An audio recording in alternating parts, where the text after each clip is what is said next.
All right, wrestling fans. Mania was last night. Welcome to the show, Three Count. It's your host, me, Paul. We got Jaquan over there, and we got Benny. It's a late one. Oh no. Get this up running before the Raw and reactions of last night's long-awaited show. Let's start off with the pre-show. Um, The match that we better than thought, the match that we thought was going to be the last match of the pre-show ended up kicking off the entire show. Buddy yep. Ryan and Tony Nese. I I mean, it mean, was a good match. It's just I don't understand Tony Nese getting a title, but I mean, like everybody said, it was about time. well, aside from the fact that like I was saying for the predictions at now the win. Um, if you saw, if you paid, like you paid attention to the pre-show, really New York heavy pre-show. So I guess they just wanted to pull the hometown pop and everything right then and there. But other than that, like I'm indifferent with that one. It was a great match. Yeah, I mean, it was definitely an underrated match, but Yeah, it was a good match. I would prefer it had been the last match on the pre-show, like we all thought. But I guess, like we were talking in the chat, I guess they needed something first, real quick, to get the crowd into it. Since it was gonna be a long night. And let's go into the battle royal matches real quick. Uh, so the women was interesting to see Amber Moon out of nowhere, not even mentioned because we went through the list. She wasn't even there. She was surprise, surprise. Um, what do you guys think on Carmella winning this? I'm so upset right now. I'm pissed. I'm pissed on so many levels. One, Carmella's not even from New York. I don't care where she's billed from. She's from Boston. You disrespectful bastards. Second of all, like we already know that they're not like Carmella's hit her peak. Unless you're wrong, she's hit her peak. We don't care about her anymore. Like you made me care about Sarah Logan. You made me care about Sonya Deville, and then you just pull that. Like that pissed me off to no end.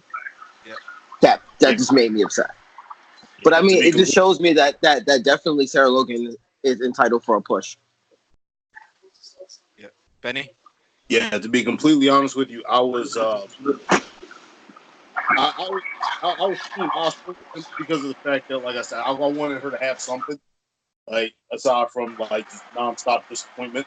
Um, However, if you're not going to give it to Sarah Logan, give it to Sonya Deville, right? You had something right there where it was just like, wow, you had this not newcomer, but say newcomer to the main event that you could have been building right there. And all of a sudden, like, no, just want to do the New York thing, even though you're not in New York.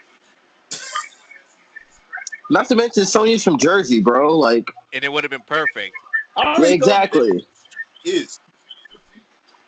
What's that? It's like, I already told you they don't know what Jersey is. 50th state in the United States is the shadow of New York City. See, here was my thing. When I was watching it, I was like, all right, I told you guys I wanted Asuka to win. They did a pretty good job with her. They did a good job with Ember. What shocked me was the Dana Brooke. I was, holy cow, are they actually going to push Dana Brooke? That was interesting. that's what I felt. Right. Well, yeah. And I thought Sarah Logan deserved it. That The was whole a new one. Carmella thing was, I was like, yeah, this is dumb. This is completely dumb. I didn't like Trash. that. Trash. Yeah, I don't like Trash. that. But let's go to the men's now with the SNL guys, Braun Strowman. And it's coming out now that Andrade, he eliminated himself as a botch. Betty, what are your thoughts? Aside from that, that's pretty much the way I thought it was going to go. Jay, what you do with the mail? It means nothing. It's the second battle royal that Braun Strowman won. That means absolutely nothing. So, what's he going to do now? He's going to carry around that trophy and have that one break on him too, just like the greatest Royal Rumble one? Whatever. It is what it is. Like, this is. What do you think, Jay? My only answer I can come up with for this, so like Like you couldn't even give us like you sat there and let Colin Joust disrespect MetLife Stadium. You couldn't even give us like 3 power slams. You sat there and let him disrespect on such an atomic level, and then he just gets thrown out and then gets the cushion of a bunch of muscly men. Nah, bro. I don't care. Like I don't care. Well, see, here's my theory with that one, and I kind of threw it out there last night too, and they kind of gave it away on Thursday when they joined with the Jets on the revelation of the New Jerseys, and they had some people with green. Buddy Ryan was wearing green. Kurt Hawkins wore green. Randy Orton had some green in his outfit a little bit. I can't remember if anybody else had green in their outfits as well. So I can see why he wore that. It was pretty much to get heat on the Giants fans on purpose, and he did it. It was the best and the perfect way to do it. You know what I'm saying? You just wore their best athlete jersey in their house on purpose. He got the heat. You can't argue about that. He got the heat. I knew what he was doing. But he's not a permanent star. So what was the point of the heat? Like it's just what was the gimmick? Like it doesn't make sense. It was just kind of sort of doing, going up towards that because we were in what was it when they were in Philadelphia? He said something about we were going to be in the city and put on Met Pack. And he had been doing that. They were leaning on like the local sports team thing or the sports Bible thing the entire time. Yeah, it's just weird. As y'all pointed out, the way they had MetLife set up, it was very jet centric. Yep. Whereas you had a lot of the barricade and everything, they looked like it was dark. There were a lot of fireworks and everything that were going off around the top of the stadium. They were green as well. So if that's the case, if you really wanted to heal, why not heal like a competition?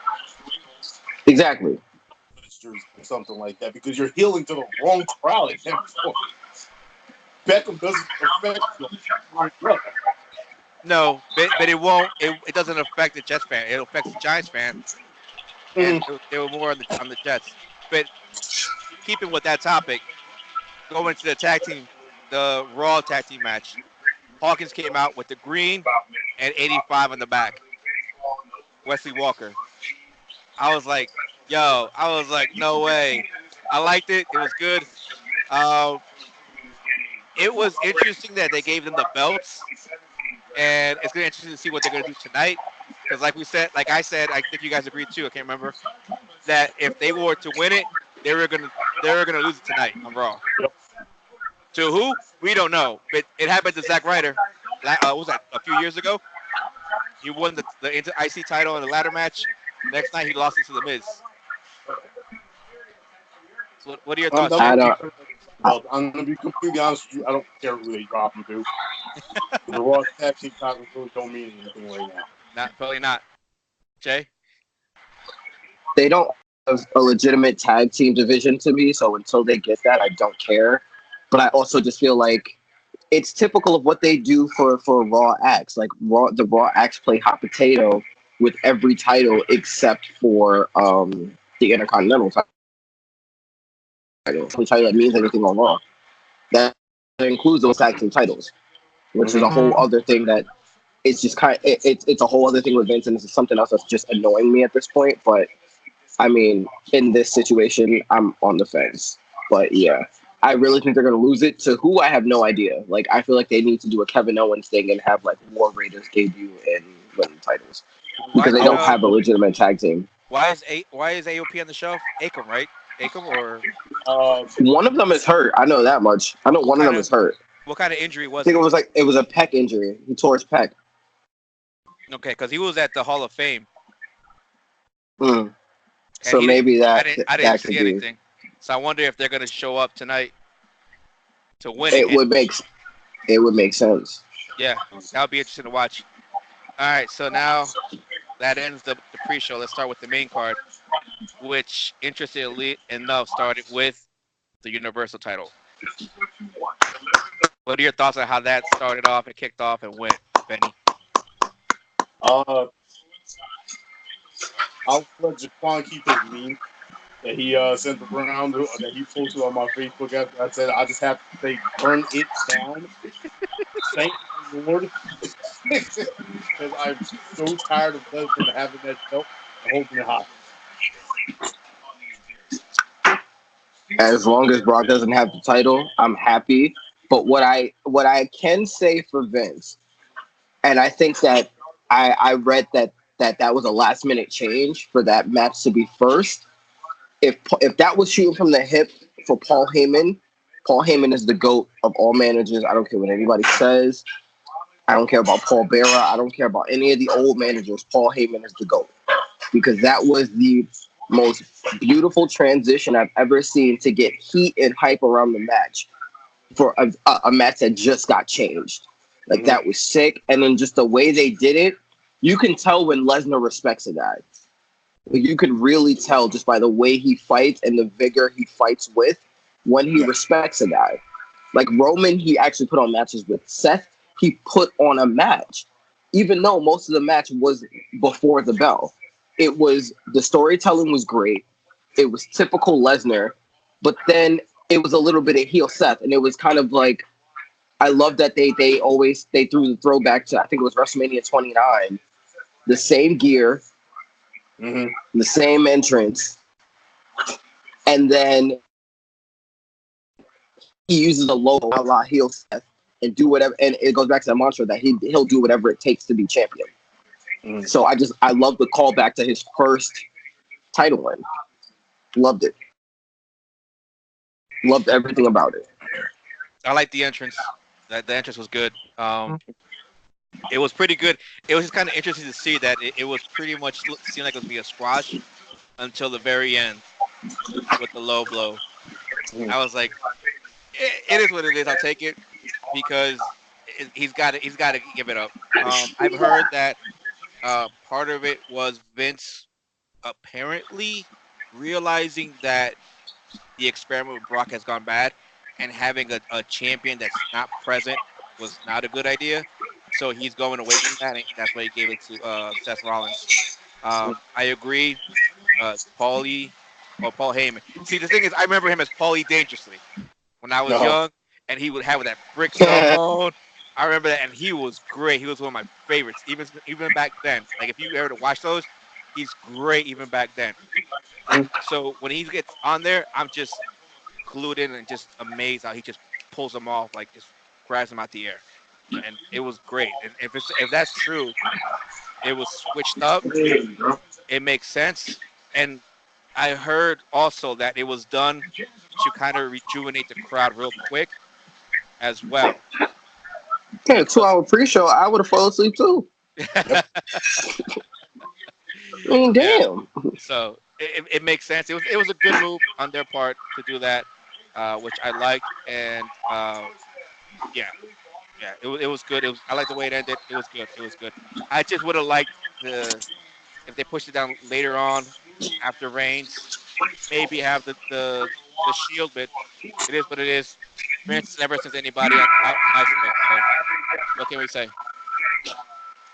What can we say? And next match, let's look at the AJ Styles and Randy Orton.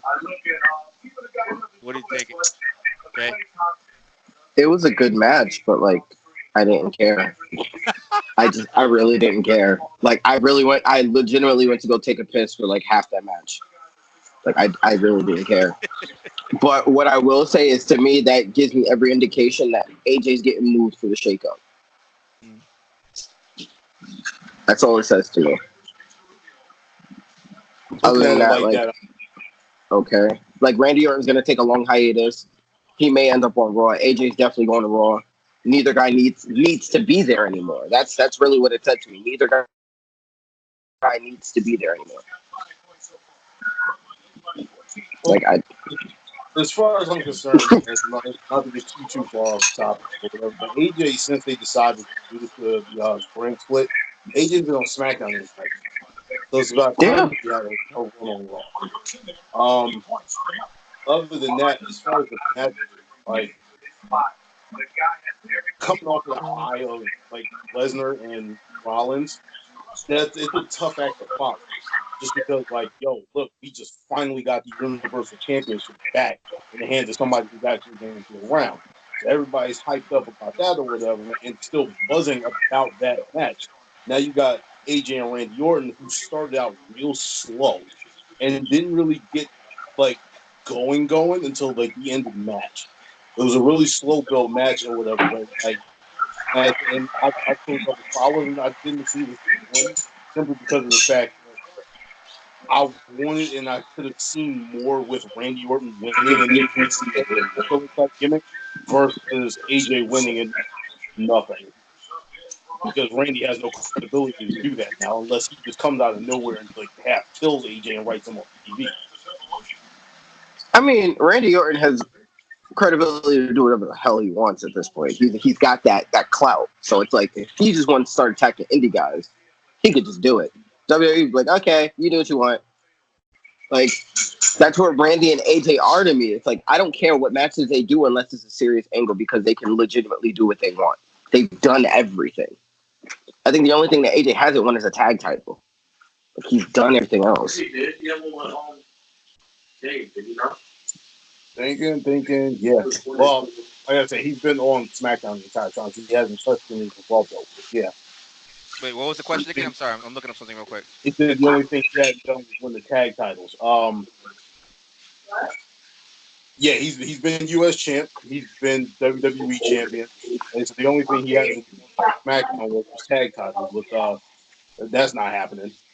So it's pointless.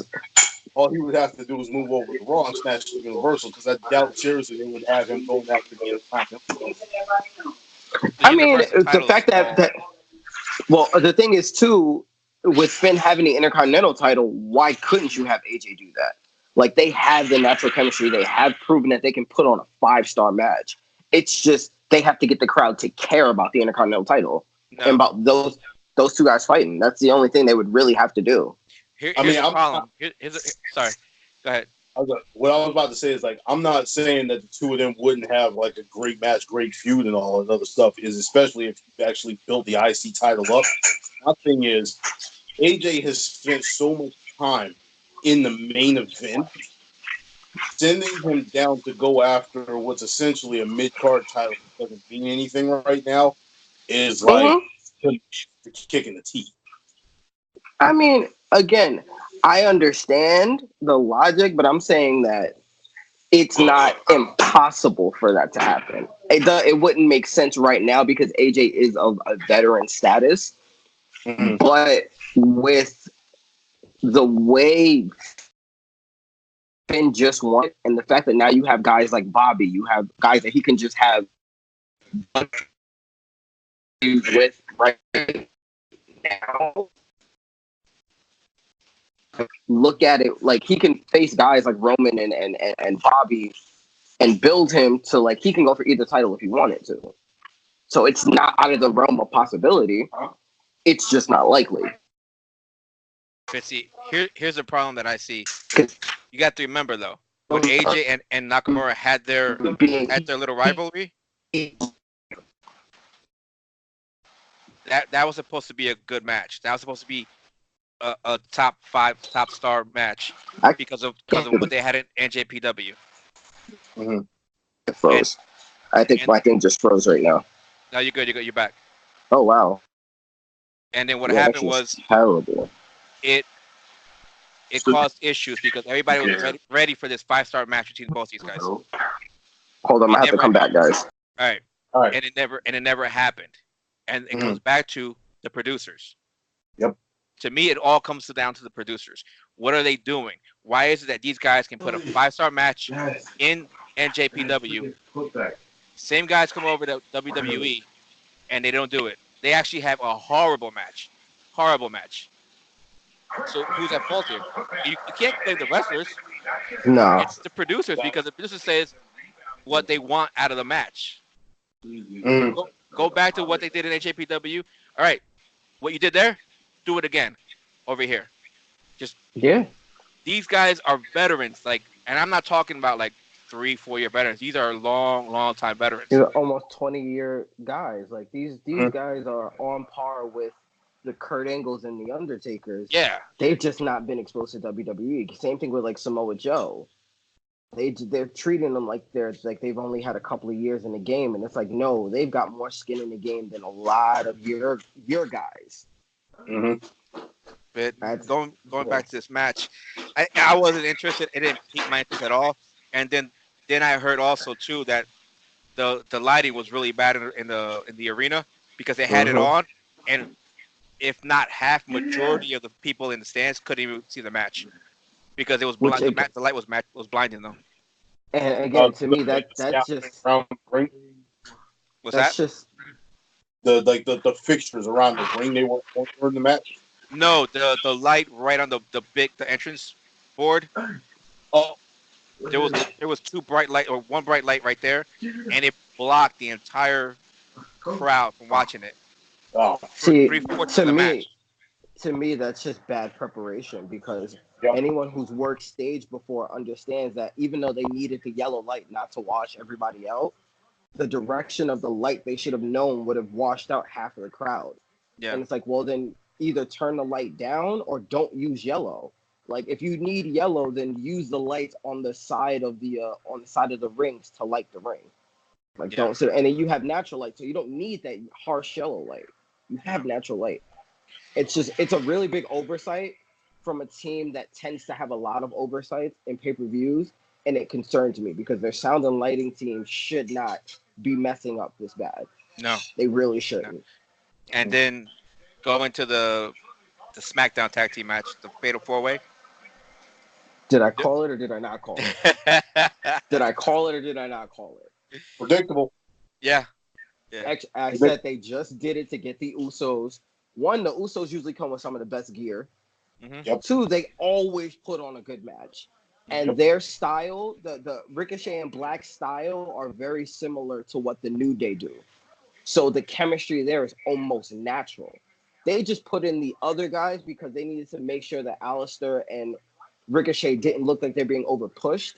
And they needed to make it look like, they need to see if those guys could actually pull off what we think that they can pull off, even though Vince has the tape from NXT to prove that they can hold their own.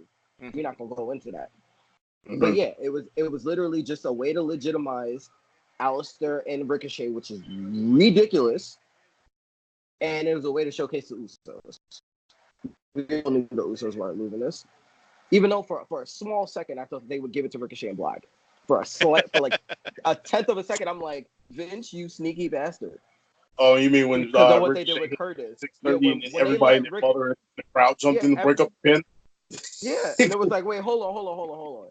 Are they really gonna? Because they did it with like I didn't expect them to let the Revival drop it like that.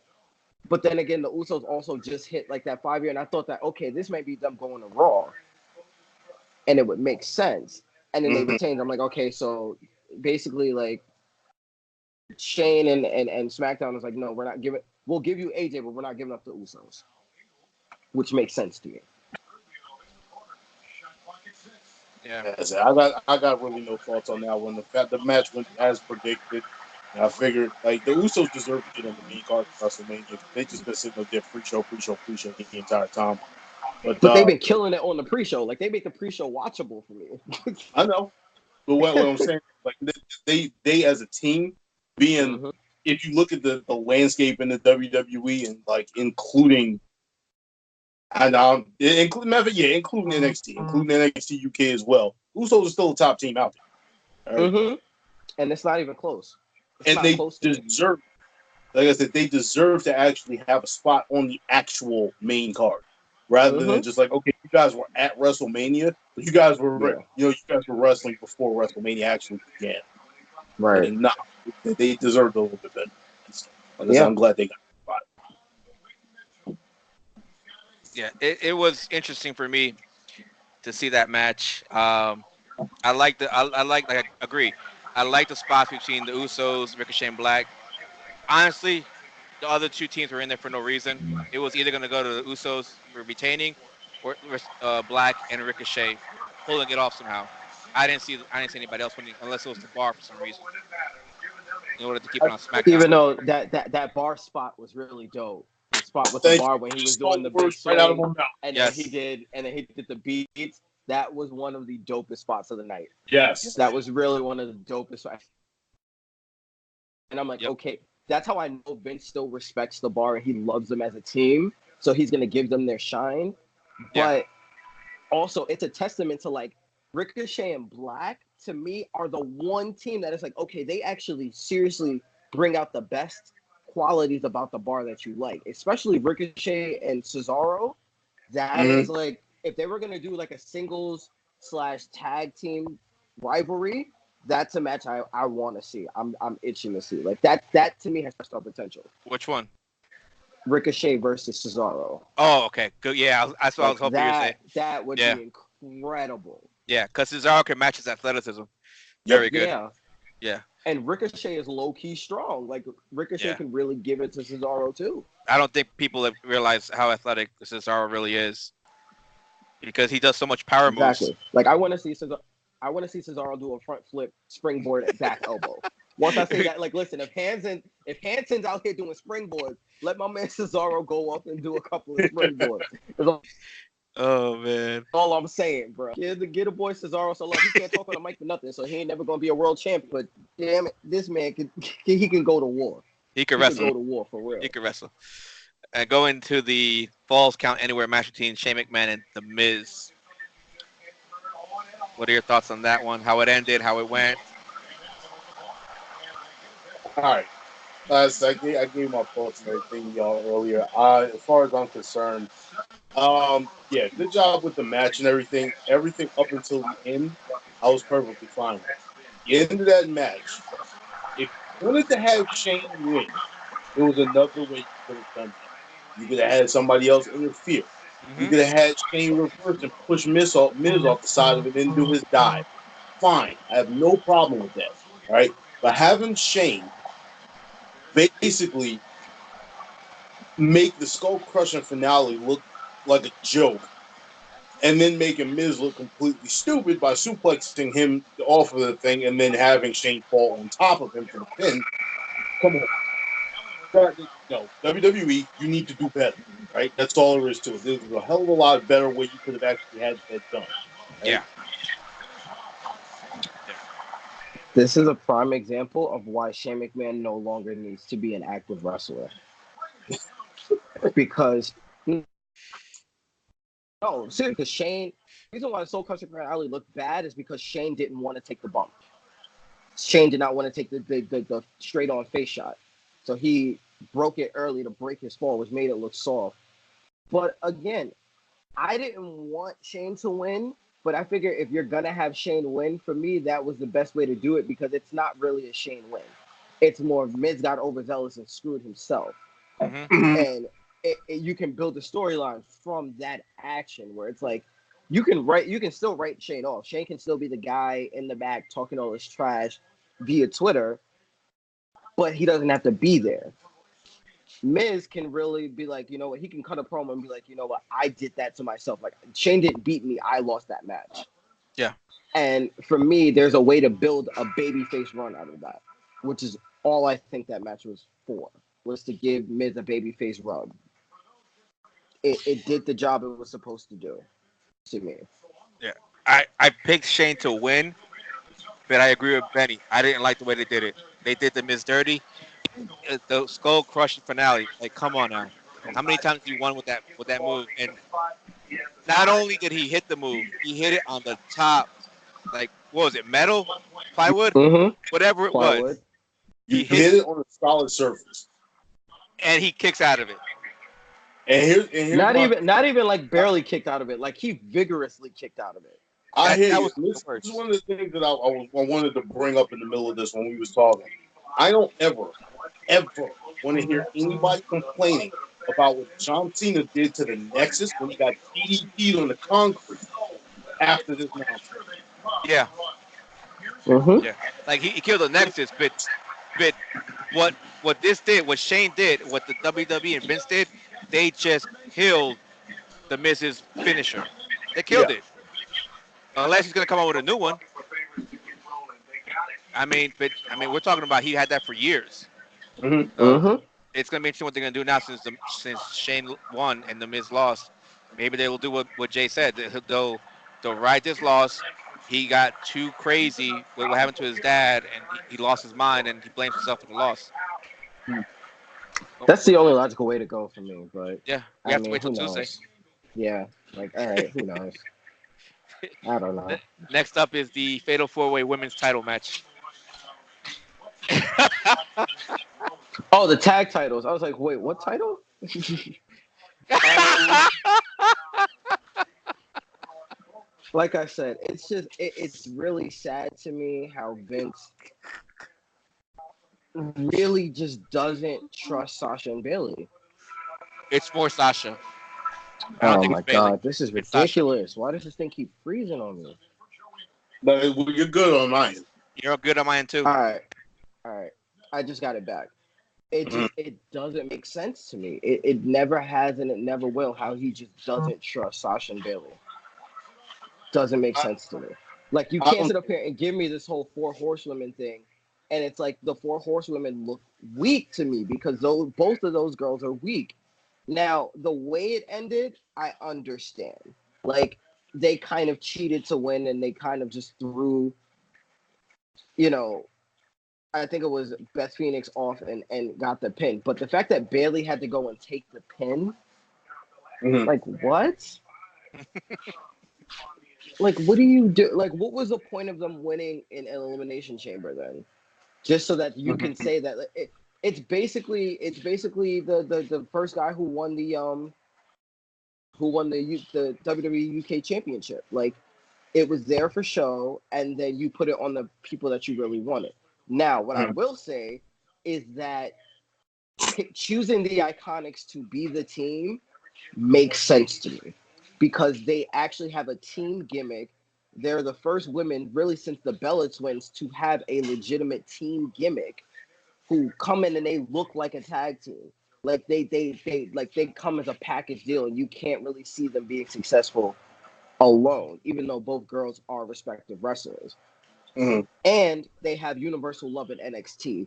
And they, to me, they cross brands, and because they're heel, there's a lot more babyface women than there are heels. So I understand them being able to be heels and to really go at other women on the card on all three shows.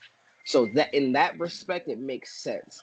But just the way it's done, it's painful. Like you could have waited for Money in the Bank for this. You could Yeah. have waited. You didn't need to do it now. They didn't need to have a WrestleMania moment because they both are so young and they both are very much um they both are just they're both really green at the moment. So you did need to do it now.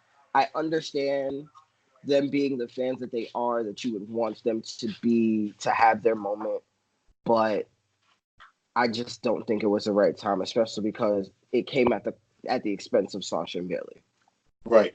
Absolutely not the right time. As far as I'm concerned, I kind of resigned to the fact that the Iconics were actually going to be the next ones in line to hold the tag team titles.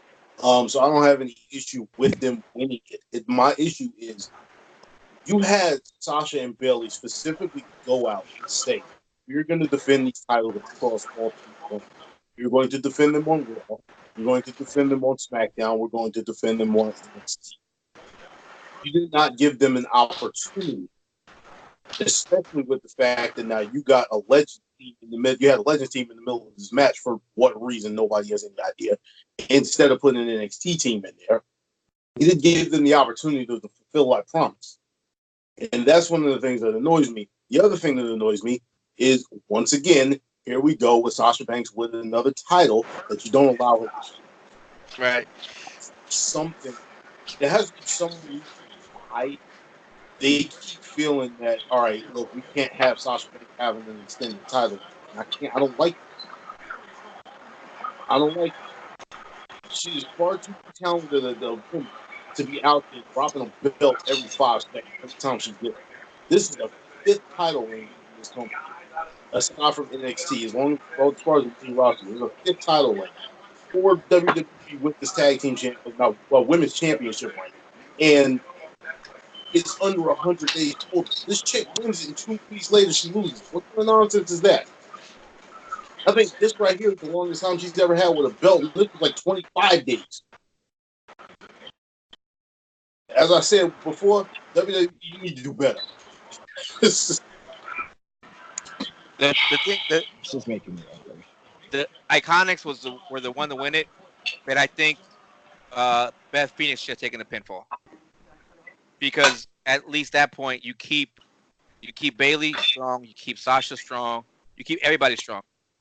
Beth Phoenix has nothing to gain by not taking the pinfall. Mm-hmm. That was the one that annoyed me the most when I saw Bayley take the pinfall because I get we don't put the Iconics up. All right, but what annoyed me, the same thing like you. Why is Sasha dropping the belt? Sasha and Bayley dropping the belt 2 weeks after they gained it. It delegitimizes the team. It devalues the belts. They're playing hot potatoes with the belt that just came out. It makes no sense at all. I mean, I'm glad for the Iconics. I just don't like that they did it so early. Yeah, like no knock on the Iconics. Like let's not confuse people. Yes. I am personally a fan of the Iconics. Like I love their gimmick. I love what they do. I just it's the same issue with Peyton Royce is a bad Peyton. Listen, bro, we need to stop sleeping on Billy Kay. Billy's bad too, bro. Like that's a bad man. Listen. But still, it's like you can't sit up here and say that you built the women's division around the 4 horsewomen and you only push 2 of them. And lo and behold, it's the 2 white girls. Like not even that. You're pushing one. Yeah. You're pushing one of them. The other one is basically pushing herself. Yeah. Yeah. Like you're only pushing the blonde-haired heir to the throne. Like you're not pushing anybody else. And it's like, what kind of like you're really out here sending mixed messages right now, Vince. Like, do you want to push diversity and color and have more color in your salad, or do you just want the pasty white Russian, like, Caesar salad at this point? Like, make up your mind, bro. Like, it's getting ridiculous now. Like, listen, if you don't want seasoning, then admit you don't want seasoning, and let AEW get the sauce. But if you're gonna have some seasoning, really have some seasoning, bro. Like, come on. This is getting stupid now. Yeah. Let's go to the match that we all were waiting for. We all wanted to see. We all were hoping they were gonna do. They did it right for everybody. Kofi Kingston beats Daniel Bryan. Speaking of which,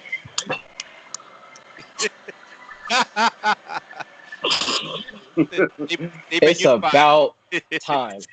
It is about time. Mm-hmm. It is about. That's all I can say. And then to me, the summation of this was I seen a video of MVP and Shad Moss watching Kofi win the title, and both brothers broke down. If anybody's out here thinking that this isn't that big because The Rock was a WWE champion, yes, he was. But they've never. The Rock is still 6'4", 260 pounds, and he's still of Samoan heritage. Regardless of which way you want to spin it. Not any Samoan heritage. Yeah, we're talking about like Samoan line. Samoan line. The Samoan line. Like they're basically royalty in the wrestling business. Yep. So for them to take essentially a guy who has no ties to the business, is self-made, a man who was born in Ghana, who you gave basically a racist gimmick in the beginning of his career because that's the only way you can get him on TV, and the man didn't quit after everybody else got screwed, after Farouk got screwed, after MVP got screwed out of a world title run, after Crime Time basically got destroyed for basically being stereotypes. After all of that, this brother stuck around. He hung around. He won every title. He had successful reigns. He put on 5-star matches time after time after time, and you did not hear nothing from this man. And don't forget Randy Orton burying him too. And Randy Orton buried him in the worst possible way. And then you turned around and still disrespected Booker T, who arguably is one of the best black athletes to ever go into professional wrestling ever. Like, debatably one of the best, if not the best. They finally got it right. And they finally put the strap on somebody who they allowed to be built organically, and somebody who doesn't look like your quote unquote superstar. Mhm. Like, they finally got it. They did it. They put it on somebody that looks like everybody All right. else. It is about time. Mhm. I'm telling you, man. I honestly don't have the words right now. It's an absolutely incredible moment. I've been finding myself trying to look on YouTube just to actually see the moment again. Mm-hmm. I have a couple clips of people that were actually live recording it when it happened in the crowd. It was absolutely incredible. Absolutely incredible. It was one of the one reason why I wish I could have actually been there last night and probably would have dealt with all of the nightmare traffic leaving was for that one moment. Mm-hmm. And I had Couldn't a friend have who was no better there. guy. Just seeing the elation that they had in their the behind the scenes video when the Roman and Drew match was going on. That was amazing. Yeah. Absolutely amazing. Even bringing like Xavier Woods here. I loved it. Loved every moment of it. Yeah. Yeah. Yeah. I liked it because people say, "Oh, Booker T won it. This person won it. That person won it." Yeah, but you don't get it.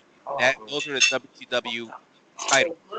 Yep. We're talking about the WWE Heavyweight title, Mm-hmm. and and this man, like you're saying, Jay, everything about this man and this push was organic. It wasn't company driven. It wasn't Vince tied his wagon onto him when he saw the crowd jump on him. He said, I got money right here." When he saw the dollar signs, that's when he hitched his wagon to him. Do I blame him? No, I don't blame him. But it was about What'd you time say, he sir? got it. Mm-hmm. And I've seen where people say, "Oh, they spoiled it on the website because of the So T-shirts." what? But you know what though? Why are you on the website looking? There you Yeah, go, why- right there. If you're looking at what the are you doing? website of the match, that's your fault. Yes. Yeah, like, Why are you're you an looking at the idiot. website? Why are you looking at the Why are you website? looking at merch? Why are you looking at merch? Like, what are you doing? Mhm. Yeah. You spoiled So yourself. yeah, because I didn't even go on the website for no reason. I was focused on this match the whole time, Mhm. and I loved it. It was a great match. It was done. It was probably the best match of the night to me Oh, personally. absolutely. To me personally, Absolutely. Absolutely. people may say something else, but I think that was the best match of the night. Who's And gonna say what else was the best of the night? There's literally no match that came close to that match. I don't There think was so either. no. Who are you? What are you gonna say was match of Well, the night? Like, let, let's let, keep let's it a buck. let's run down to the rest of this. The only way anything else could have been match of the night is if somebody was watching Takeover on Sunday rather than actually Yeah, watching WrestleMania. yeah.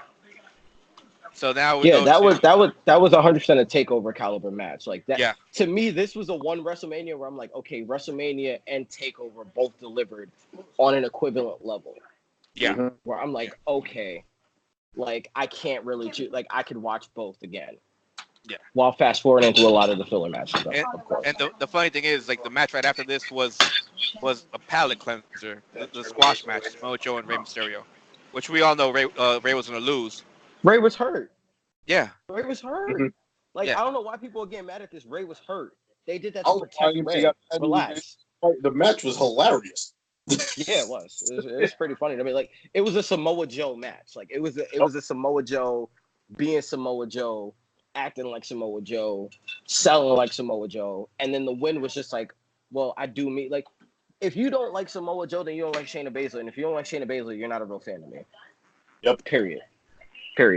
Yeah. Samoa Joe reminds me of what when the Godfather was that supreme fighter character, Mhm. Kama. Samoa Mhm. Joe is what Kama should have been back then. Yep. And I think they got it right. I think they're finally giving Joe his spot, and I hope they continue with this. I really Yep. do. I do. I really do.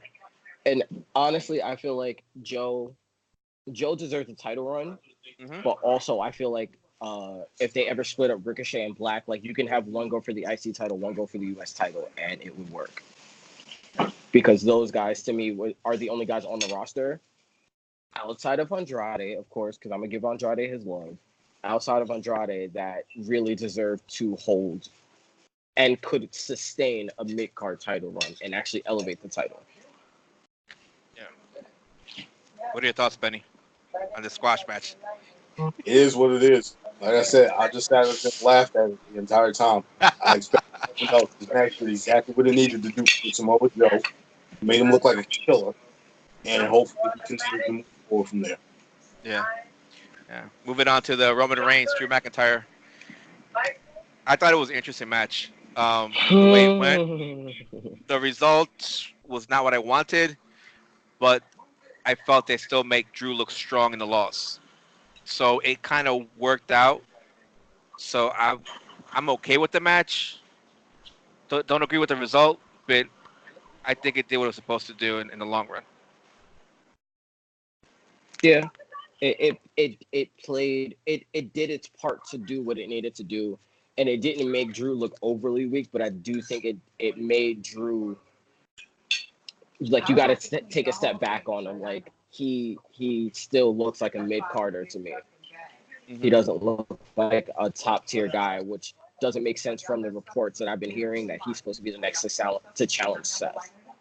Like he looks like he's in line to challenge Balor more than Seth right now, which to me is kind of weak. Yeah. I didn't like it. Like I said, I knew right off of the bat, second that they said they were going to be putting Roman in a one-on-one match at WrestleMania, and he's winning. That's Yeah. no way he's going to lose. My only problem with it is the fact that he had to come at Drew's expense. Like I said, I really wasn't paying much attention to this match, which I was like all over the place at that point. Between the high Kofi win, posting stuff on Facebook and all kinds of other stuff. I was Realistically, yeah. I was a madman on Facebook yesterday just because of this. But yeah, like I said, I really have no thoughts on that match aside from the fact that like it was predictable. It is what it is. I knew what the result was going to be, and it ended up being exactly what I thought. So now we go on to the no holds barred match. Triple H and Batista. There was low key a good match. Like low key, I kind of really liked what they did in terms of the spots that they had for this match. Like the spots were really good. Like it was very kind of throwback to Triple H. Mm-hmm. Every guy, I mean, for a guy who's 50 and a guy who's 49, it wasn't as terrible as I thought it was going to be. And Triple H got some ups on. He may have been low key auditioning for Kratos. Like that jump at the end with the sledgehammer was very Kratos to me. And I'm like, okay, you're low key trying to throw like, okay, I kind of want to be God of War. Like, I liked it in that sense. And then Batista coming out and retiring after that. Like, okay, Batista went out the way he wanted to go out. Mm-hmm. It's a very clean finish, and it still leaves Triple H open for Saudi Arabia, which is probably going to be like, I don't think Triple H wrestles past this year personally, but I don't think he retires, at a WrestleMania because he's not that kind of hero character. Like he's one of those that's gonna kind of fade to black. Pun intended. As far as I'm concerned, like I said, this is a really good match. It just went on way longer than it needed to. Yes. Oh my God. The match was about 25 minutes long. They probably could have cut it down to 15. Mm-hmm. Yeah. I mean, and that's not including Triple H and his 4.5 hour long entrance. Okay, But, can we talk about how garbage that entrance was? Yes. That entrance was trash. Entrance was trash. I didn't like it at all. Anymore. It's not relevant. Yeah. Mad Max come out. Not to mention, bro, you're not a biker. Like, if you're supposed to be the quote unquote king of kings, like you got to go with the Game of Thrones. You got to stay relevant. Like he could have came out with the whole biker thing, but Game of Thrones, my guy. Oh, by the way, Raw just started, so Yeah. you might see me reacting to Raw at the same time. Yeah, trying to finish it up. I thought it was okay. Like Benny said, it lasted a little too long. I like the fact that. Sorry. Yeah. You got to hold up for about 2 seconds because I got to do my thing.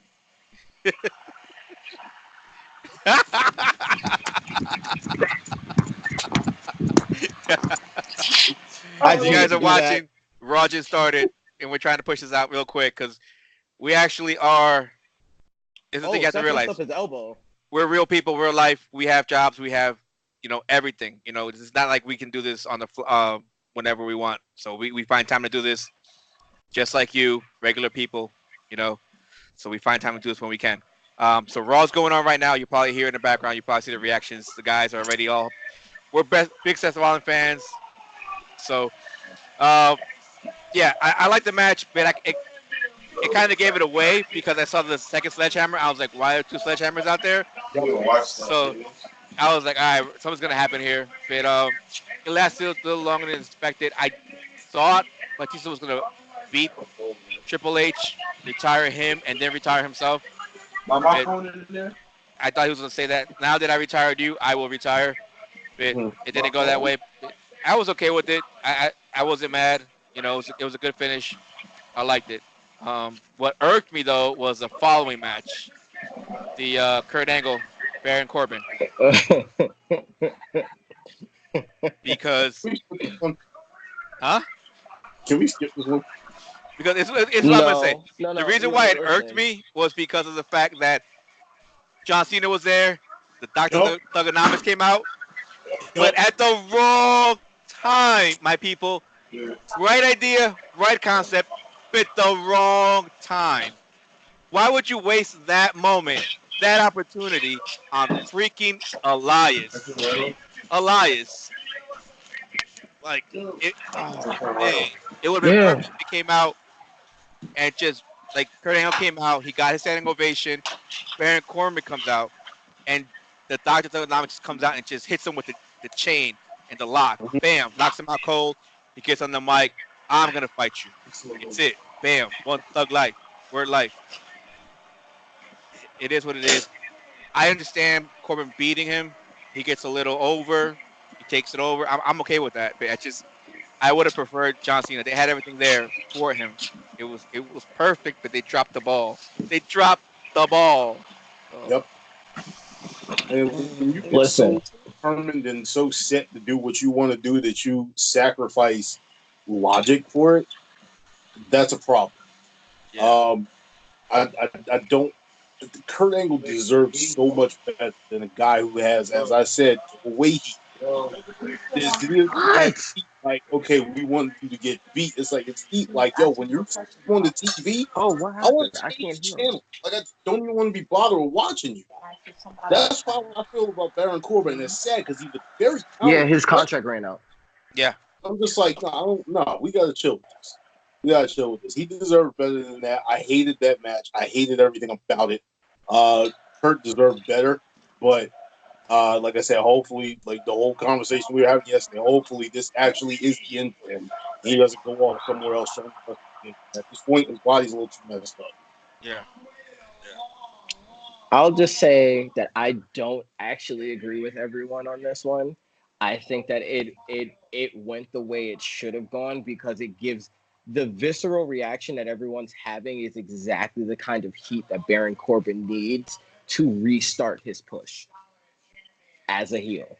This is exactly what he needs. But see, here's the thing I have with it. And that's the thing though, but you're as a retired wrestler, you're supposed to go out on your back for another guy. Right. I have no problem with that. But get him out of the damn the jumpsuit and or whatever that thing is wearing. Get him out of that. Yeah, that bro. whole He's that no that longer whole, the manager. How to get rid of this? He's got to. He needs to gear, man. Get him out of there, bro. It's he needs a new gimmick because he's not the GM anymore. Like, no, he doesn't need to be that guy anymore. It doesn't make any sense. It doesn't make any sense whatsoever. Like, and it's really, really it's really frustrating that they can't come up with something new for this guy because to me he's the perfect guy to take up the mantle of like the biker thing from Undertaker. But that's just me.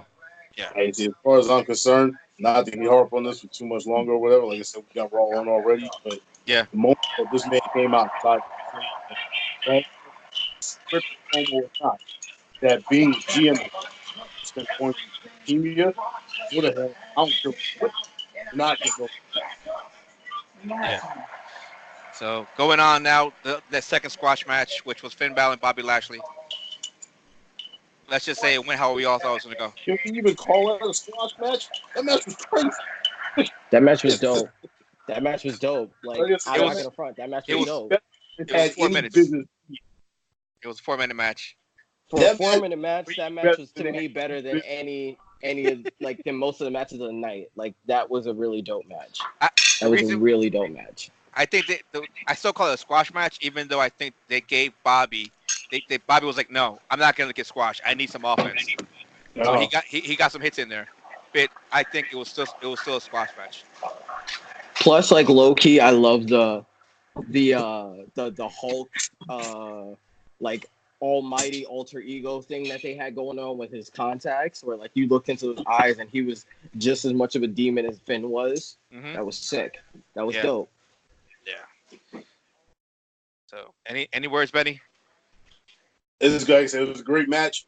For what it was, the only thing, like I said, that made this one a little off for me is the fact that you already knew the demon was coming. Like, had it been a surprise, I would have been like, "Oh, well, this is great." The other thing that threw it off me was Lashley and the lenses. Like, they came out with glowing yellow eyes. Like, bruh, no, don't ever do that again. Yeah, I don't know what happened. What was up with that one? That freaked me out. You know, I was like, no. Yeah. He was trying something. It didn't work. Bobby, if you watch I liked it. I liked don't- it. I liked it. That's all I can say. I liked it. give him to Leo. Let him try it out. It goes with his Not- gold outfit, but don't try it again.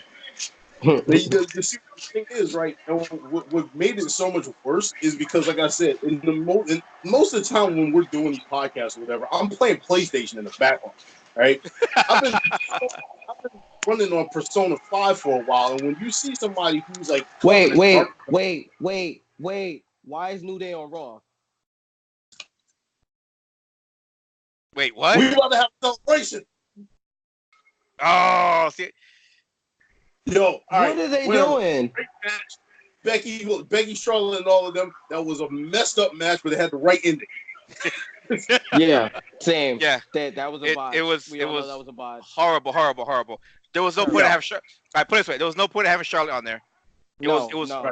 It should have been a one-on-one useless. match. One-on-one match. So with that, because we're all starting, and I can't get it on my damn tablet because I have to relog in and AT&T. So there goes your reactions. Yep.